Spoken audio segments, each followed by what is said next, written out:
Porque graça no Novo Testamento é um trono. O escritor aos Hebreus diz: chegai diante do trono da graça. A graça no Novo Testamento é uma porta. Há muitas referências de graça, mas eu não quero me deter a isso. Mas olha que interessante, Frank. Tem pessoas que dizem assim: ah, pastor, mas esse negócio de graça é coisa do Novo Testamento.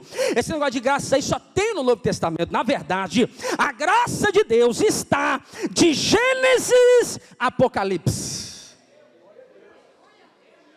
Não entendi, porque se é tudo graça, tudo emana da graça, tudo provém da graça, então é tudo graça de Deus. Eu vou te provar na Bíblia, caminhando para o final, eu vou te provar na Bíblia que tem graça no Antigo Testamento. Mas se eu te provar, você promete pelo menos dar uns 10 glória a Deus aí?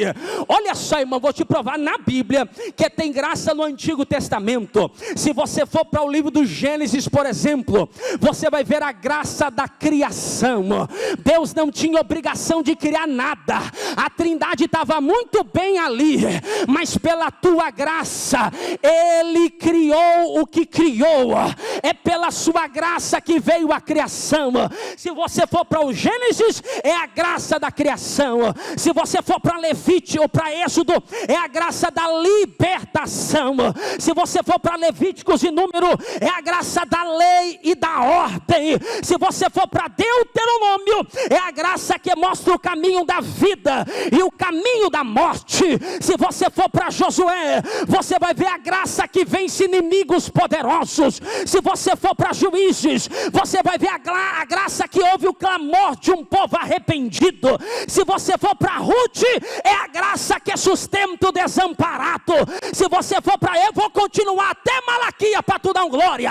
Ei, irmãos, Samuel, é a graça que mantém a lâmpada de Israel acesa. Reis e Crônicas, é a graça que mantém a vitória com coisas inusitadas.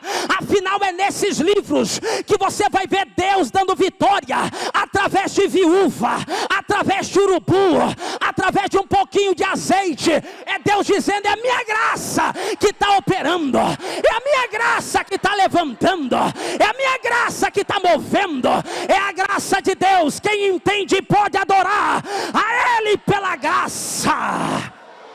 Se você for para o livro de Esther, você vai ver a graça que livra da destruição. Se você for para Esdras e Neemias, é a graça da reconstrução. Se você for para Jó, é a graça que dá tudo em dobro.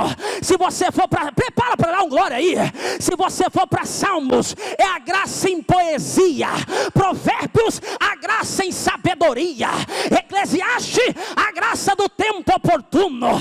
Mas se você for lá para o profeta Abacuque, você vai ver a graça do avivamento. A graça do avivamento. Se você der um pulinho lá no profeta Ageu, você vai ver a graça da glória da segunda casa. A glória da segunda casa. É a segunda vez e última vez que eu te peço, segura a mão desse companheiro pela segunda e última vez. Mais forte, bem forte, bem forte, bem forte, bem forte. Chacoalha ele e diga: é tudo pela graça. É tudo pela graça. É tudo pela graça. É tudo pela graça. É tudo pela graça. É tudo pela graça. É tudo pela graça. É tudo pela graça. Eu vou liberar para quem veio adorar. O pão na mesa é graça. Você acordar é graça. O trabalho é graça. A família é graça. Ministério é graça. E está aqui de pé é graça. Mais de 700 mil pessoas morreram. Nós estamos de pé porque a graça dele é quem nos alcançou. A graça dele é quem nos moveu. Quem pode adorar? Quem pode adorar? Quem pode adorar? Diante da graça não tem soberbo. Diante da graça não tem prepotente. Quando eu entendo que não é pelo que eu fiz, porque tem gente que é besta, bate no peito e diz: ah, mas a faculdade quem fez 4 anos fui eu. Mas quem abriu a tua cabeça para você entender o que estava sendo estudado foi Deus. Ah, mas fui eu que comprei o carro, paguei em 48, mas foi Deus, meu filho, que durante 48 meses manteve você com dinheiro para pagar a parcela. No final é graça, você não tem como. Porque tem gente assim: ah, eu entrei na multinacional. Mas foi a graça de Deus que pegou o currículo. Foi a graça de Deus que fez cair na mão do chefe. Foi a graça de Deus que outras pessoas dizendo: é esse aqui que eu vou chamar. É esse aqui que eu vou chamar. É esse aqui que eu vou chamar. É esse aqui. É graça, é graça, é graça. Abre a boca para adorar pela graça. Pode colocar.